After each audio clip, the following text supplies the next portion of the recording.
Hello, everyone. Welcome to the Sports Montage with Sartaj. I'm your host, Sartaj Aujla. We have a great program here for you today in our kickoff pilot episode. So just want to quickly remind everyone, the Sports Montage with Sartaj is a production of ZTV and WZIP here at the University of Akron. And now the Sports Montage with Sartaj, basically we look over some few topics in sports, basically from game day situations, quarterbacks, NBA, championships, MLB, everything you name it with sports. We analyze it, and we have a huge montage of analysis to go with it. So let's just go ahead and go straight into what we have to talk about today. And I wanted to really open up the show with this Redskins kind of dilemma that they have right now, and that's with their quarterback position.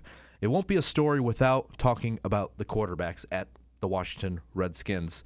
Right now, RG3 was named the starter this season. A lot of people thought this would be the bounce-back season under Jay Gruden for RG3. Unfortunately, injuries have caught up with him, and now Kirk Cousins is in the fold until RG3 is healed. Now, if we look at some comparison stats, because RG3 went out in the halfway through the second game of the season against Houston, and this is a little interesting for their stats. Like RG3 right here, he only threw for 305 yards, no touchdowns, no interceptions. But then Kirk Cousins came in, and so far through 3 games, he threw for 934 yards, 6 touchdowns, and 5 interceptions. Now, the 5 interceptions, 4 of those came through the Thursday night game against the New York Giants, and we really saw the unfolding of Kirk Cousins in that game, and a lot of people found out, whoa, maybe Kirk Cousins is not that backup quarterback that's the hottest name in the market right now that everyone wanted to trade for. Now, interesting thing about this is it's for that reason, actually, that many teams want to trade for Kirk Cousins, and there's been, I would say, maybe a fan base around Washington and even the NFL. If you're a Redskins fan, some of you want Kirk Cousins to be in the fold. This game against the New York Giants was kind of an awakening to, wait a second, let's step back a little bit, and before we throw Kirk Cousins into the fold, we need to really look back and see what's going on. Right now, the Redskins, they need to decide between the two. Now, RG3 has delivered for them, don't get me wrong, but one thing is for certain, his injury history is not letting him go. He's constantly being injured, and he's not on the field for the Washington Redskins. And that's a huge reason why a lot of people are clamoring for Kirk Cousins. And a lot of teams want Kirk Cousins because we've seen Kirk Cousins put into the situation when RG3 is out and perform to high expectations. Now, this last game, once again, this New York Giants game that happened Thursday night is something that little bit put fans a little bit back. I mean, if we look at the two quarterbacks comparisons in terms of their whole career and their whole yardage, we see a tale of different stats. RG3, 6,708 yards, 36 touchdowns, and 17 interceptions. Now, Kirk Cousins started less games than RG3. That's important to note. But he threw for 2,254 yards, 14 touchdowns, and 15 interceptions. It's a tale of 2 different songs for both these quarterbacks. On one hand, you got RG3, the man who Washington traded up for, gave up so much of their future just to have him wear a Washington Redskins uniform. On the other hand, later in that same draft, they got Kirk Cousins, someone who they wanted to mold, and maybe in the future he can be a viable backup. Unfortunately, something I think that the Washington Redskins did not expect happened. RG3, they knew he might be injured sometimes. Kirk Cousins came in, and he lit it up. One of the things that the Washington Redskins need to finally make a decision on is who to go in the future. RG3 has delivered for them. Don't get me wrong. He's had some great moments, but those bad moments are starting to pile up. He is not performing to the full extent in games. He's throwing in interceptions. He's turning the ball over. And then once again, his injury history is getting to him, mostly with his legs. Now, there was those ACL and MCL injuries, and now it was a foot injury, I believe, for the Houston Texans game. And it's causing some concern for the Washington Redskins. Can we really have our captain, our team leader, our quarterback not be there for the full 16 games or even 15 games at least? Right now, they have to answer this question, and it's a question that it's been brought up all year, even when RG3 came into the league. Do we go further with RG3 or do we go to Kirk Cousins? Because Kirk Cousins has had some great games. Now, Kirk Cousins did fall from grace a little bit with this 4-interception game he had against the New York Giants, but it's a predicament that really, really needs an answer. What's the answer, you might ask? Well, you got to analyze the two situations, and you got to analyze Jay Gruden's offense. When Jay Gruden came to Washington, many people said, wow, RG3 is going to have a great season under Jay Gruden. Jay Gruden was able to mold Andy Dalton to the quarterback he is right now, a second-round pick who's now is the focal point in terms of distributing the ball and the offensive leader for that team. Now he's going to come to Washington and take RG3, take that year that he struggled, the sophomore slump, and beyond that too, he wants to make him a better passer. And that was one thing that RG3 has well known for, being a passer. A lot of people say he's a runner. He's more of a passer than a runner. That's the one thing that many people forget. With Jay Gruden, it seemed like a marriage made by everyone, basically. It was the greatest marriage made in terms of RG3's development. However, in his first game, he really didn't do that much. There wasn't no touchdowns. He moved the ball, but he didn't really light it up. Now, one thing I want to say, though, it's because of that you can't jump to conclusions and say Kirk Cousins should be the star of the rest of the year. Because really, we only seen a game and a half of RG3 in Jay Gruden's offense. And it's because of this that I don't think that people should jump the gun and say Kirk Cousins should start over RG3. A game and a half is not a good sample size in the NFL to test a player's performance in a new system. You need more games after that. We saw a lot of people, like for instance, if I were to say a local, the Cleveland Browns, the preseason, their offense, we saw nothing of the offense, and all of a sudden something clicked. It takes a while for everyone to really get together, learn the offense, and really produce. Now, on the other side of the argument, you have, you have Kirk Cousins, who was able to really utilize that offense to what he is good for. And he's been able to move the team down, get some touchdowns, and limit the turnovers in the turnover margin. Now, RG3 was named the starter. RG3 has been made the face of the franchise. A game and a half should not be the reason you bench your self-proclaimed starter and self-proclaimed face of the franchise to sit down for a guy who has seen some game time, but many people are really thinking, is he really the guy? You got to go with RG3. When he comes back, when he's healthy enough to go back on the field, see what he can do. See what he can do with more than a game and a half. Because right now, it's a little bit unfair if we say that RG3 is a bust. He's had a bad year. He's had a very good year his first year in the league. That means something. If a rookie can come in and have a very great year, that's something. Now, many people would compare this to Mark Sanchez. He had a very good year in the New York Jets, but you got to remember, he had a great defense. He had a good wide receiving core behind them as well. RG3, he's had an okay defense, and his receivers have gotten better through the years as Washington started to sign more players. Now, RG3, they need to find out what he can do in Jay Gruden's offense for more than a game and a half. Once again, I hate to sound like a broken record, but we should not jump the gun on RG3 in the Kirk Cousins debate. And right now, RG3 is the starter for the Washington Redskins until he's healthy. For now, Kirk Cousins can come in, and unless he lights it up consecutively and breaks some records, I don't see RG3 losing his spot as a starter in the Jay Gruden's new Washington Redskins. We're going to move on from the NFL over to the NBA. And right now, the NBA season is just right around the corner. So it's going to be a very eventful time for the NBA this season, and arguably one of the most monumental off seasons in recent memory for the NBA. It all headlined with LeBron James coming back to Cleveland, Ohio to play for the Cleveland Cavaliers. Now, LeBron James decided to come back in the form of a letter. He didn't go back on ESPN and decided to do a show denouncing his decision.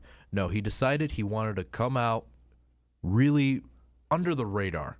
Under the radar, he wanted to surprise everyone.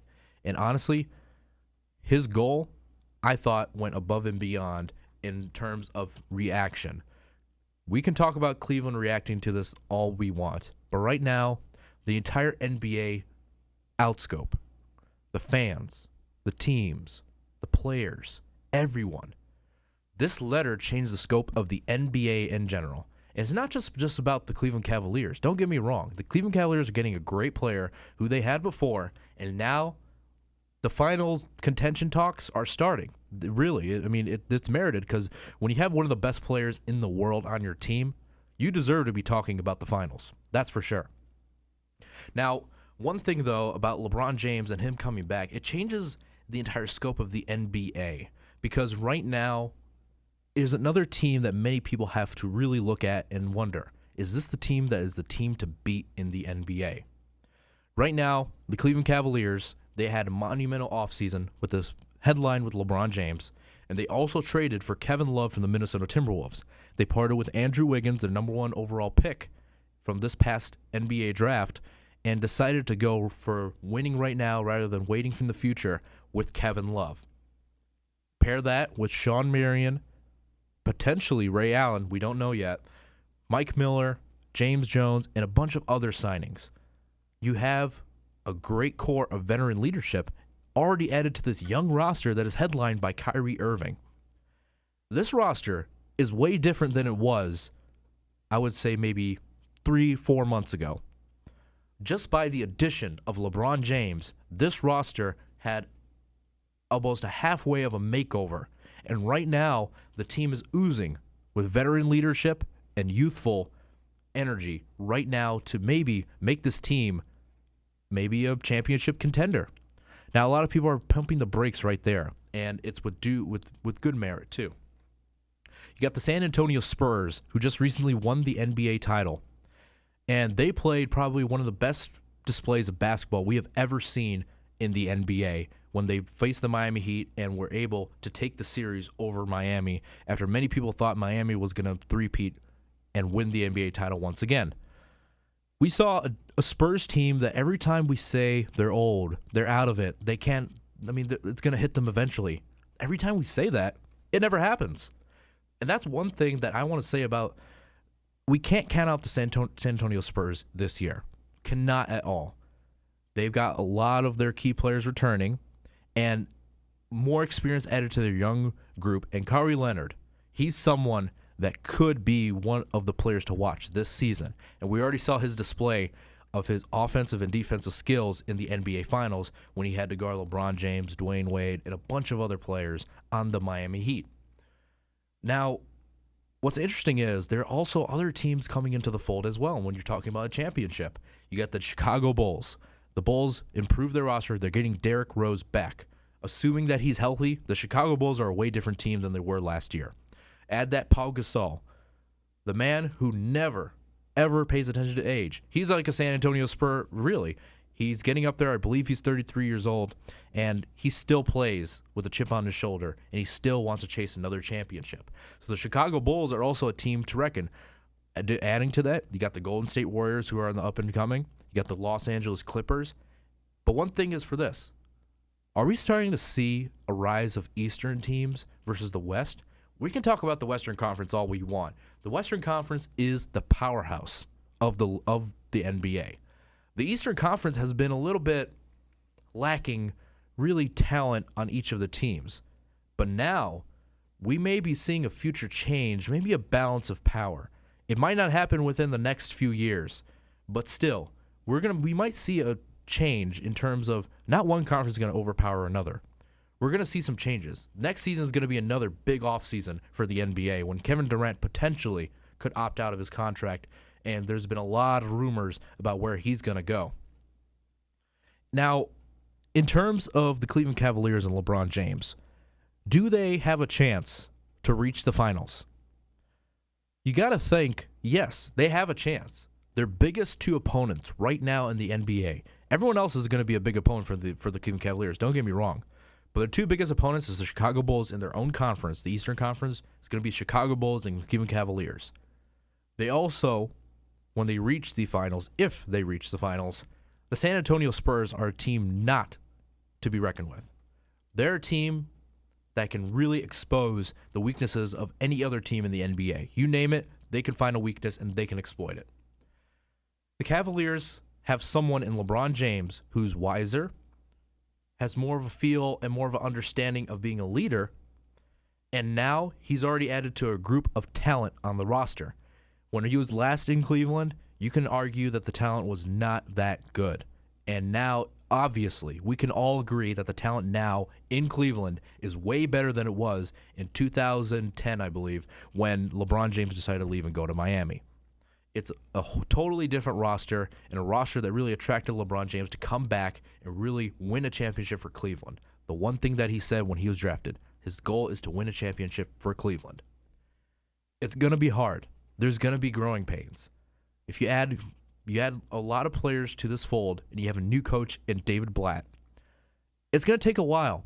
We saw it with the Miami Heat. It took them a while to really click and get all together and really go forward with their whole entire team and really make noise. And maybe we saw one of the dominating teams maybe in the past 5 years with the Miami Heat.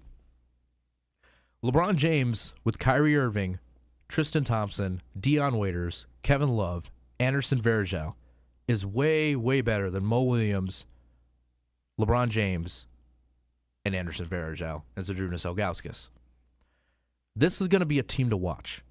The team is only going to go as far as themselves want to go. If they want to go to the finals, and if LeBron James can teach this young core how to play in the playoffs, this team can go to the finals. But there are a lot of things that need to happen right for them. They still need a rim protector. Their youth still needs to play in the playoffs. Even if you add all these people who did play in the playoffs and you got these veteran leadership, experience speaks volumes over learning something from someone who's been there. So there might be some growing pains when they reach the playoffs as well. So there are a lot of question marks going into this season with the NBA and the Cleveland Cavaliers. And right now, will they win the championship? I can't tell you, because right now there's way too many questions. Now, if you ask me that question maybe 3 weeks into the NBA season, I might have a different answer for you. So right now, one of the things that's going to be watching in this coming season is that the Cleveland Cavaliers are going to be a team to watch. They already are going to be a team to watch with LeBron James, but you got to watch closer. How's this team going to mesh together? How is the young core going to accept the veteran leadership? How the veteran leadership is going to teach this young core? There are many questions to be answered, and until those questions are answered, we cannot really automatically say that they are going to win the championship this year. Once again, this question may be more easy to answer as the season goes on, and we will definitely revisit it in the Sports Montage with Sartaj later on in the season. We end off the show with a topic that has been in the headlines recently, and it will continue to be in the headlines with the very dangerous predicament that the NFL is currently in right now. We're starting to see the NFL lose its cool, and we're starting to see a different front office that manages the NFL. It all started with the Ray Rice incident, and then it tumbled down to illegal usage and everything that's happening in the NFL. So, who's the finger to blame? This is the question that has been on many fans' minds right now with the NFL. People are looking for that finger pointed where? The obvious person that people are pointing to is Roger Goodell, the person who ultimately makes the decisions on the suspensions and the overall operation of the league. Now, Roger Goodell had a press conference where many people questioned his basic outlook and his basic handling of all the situations that are going on around him in the NFL. We're starting to see players maybe lose a little bit of faith in the system, and we're starting to see players get in trouble for many things, and it's just starting to stack up and stack up and stack up. So, once again, we come back to the question, who's the finger to point? Who's to blame? Well, in order to answer that question, we really need to analyze what happened in this timeline of where the NFL, what led to them right now. Players started getting in trouble a long, long time ago. And this is something that has been very tricky to handle. If we can go back, let's not go back too far. Let's start with Spygate, where the New England Patriots were supposedly cheating and being able to view other teams' operations, playbooks, and all that. The NFL handed down justice through there.